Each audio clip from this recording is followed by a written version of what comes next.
பிறந்தது இவன் செஞ்ச பாவமா இல்ல அவங்க அம்மா அப்பா செஞ்ச பாவமான்னு கேட்டாங்க. ஏசப்பா என்ன சொன்னாங்க தெரியுமா? இது இவன் செஞ்ச பாவமும் இல்ல, அவங்க அப்பா அம்மா செஞ்ச பாவமும் இல்ல. கிரிய இவன் இப்படி பிறந்திருக்கான். மை டியர் ஃப்ரெண்ட்ஸ், இதுல இருந்து என்ன புரிஞ்சுக்கணும்னா, நமக்கு கூட நிறைய பலவீனங்கள் இருக்கலாம்.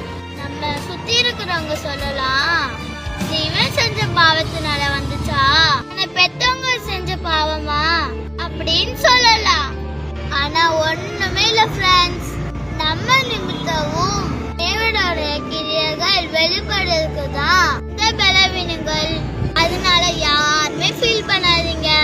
ஒரு நாளைக்கு உங்க நிமித்தமும் தேவனோட கிரியைகள் வெளிப்படும்.